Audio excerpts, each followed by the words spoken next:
On peut tout dire à propos du cinéma, on peut tout trouver à propos du cinéma, et il y a quelque chose bah, d'immédiatement fourre-tout qui fait qu'on dit que c'est un art, le 7e art, un divertissement, une industrie, une économie, une vision du monde. Mais enfin, pour ce qui me concerne, le cinéma, pour moi, avant toute chose, c'est une invention.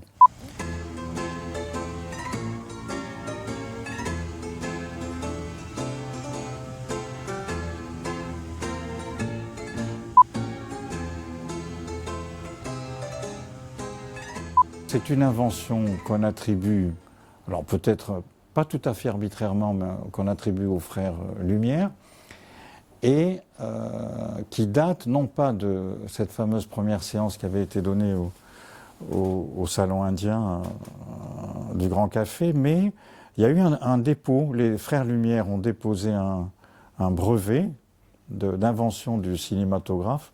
Et l'invention, ça marque ça, quoi, l'avant, l'après. Et puis ce qui me plaît aussi dans cette idée d'invention, c'est que ça renvoie à une illusion, ça renvoie à quelque chose d'imaginaire. C'est quand on parle d'une histoire inventée, on l'oppose à une histoire réelle ou une histoire vraie. Et au fond, pour moi, le cinéma, c'est pas du tout, comme on l'entend parfois, la vie. C'est pas vraiment le contraire de la vie, mais c'est à côté de la vie. Ça se place dans une relation à la vie entendue le plus ordinairement du monde. C'est un à côté de la vie. Moi, ce qui m'amènerait à reprendre peut-être la formule de l'artiste Robert Figuy, l'artiste Fluxus, qui disait l'art est ce qui rend la vie plus intéressante que l'art. Et donc, si on l'applique au cinéma, le cinéma est ce qui rend la vie plus intéressante que le cinéma. Ça ne veut pas dire, c'est pas dépréciateur du tout à l'égard du cinéma.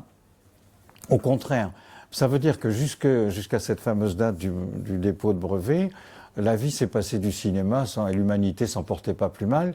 Mais depuis que le cinéma existe, la vie en est devenue plus intéressante. Donc il y a une espèce de plus-value qui joue pas donc sur le domaine de la quotidienneté, de la réalité ordinaire, mais un pas à côté, c'est un pas dans l'imaginaire.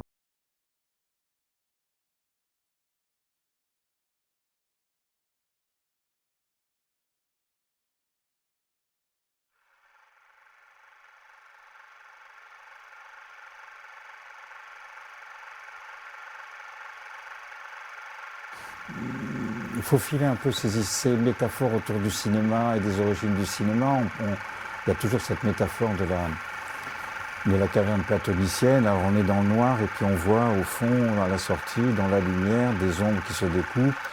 Et ce serait ça, comme ça, des figures en mouvement sur un écran lumineux. Quand on sort d'une salle de cinéma, on a besoin de reprendre pied dans la vie quotidienne.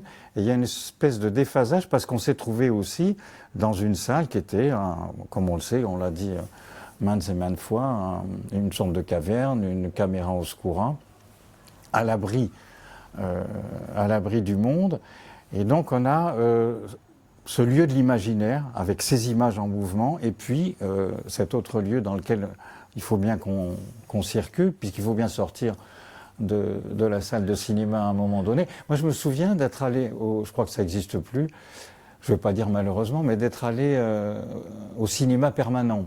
C'est-à-dire je rentrais en début d'après-midi et puis je sortais, il faisait nuit et je pouvais rentrer au milieu d'un film et puis le voir 2-3 fois de suite. Et c'était pas du tout gênant, c'était le mouvement d'aller au cinéma, qui est très différent de voir un film. Pour cette question donc toujours de qu'est-ce que le cinéma, si le cinéma a à voir avec la protection utérine ou ce qu'on voudra ou quelque chose s'approchant de ça, c'est pas étonnant à ce moment-là que quand on interroge en général les personnes ou les cinéphiles ou les amateurs de cinéma sur ce Justement, sur cet amour du cinéma, en général, ils parlent de leur enfance. C'est presque systématique, ou même de l'adolescence. Bon. Et du coup, ça renvoie au premier film, donc à la naissance aussi du cinéma, comme si ça s'inscrivait dans une origine. C'est comme si, avant d'être adulte, on en passait par le cinéma.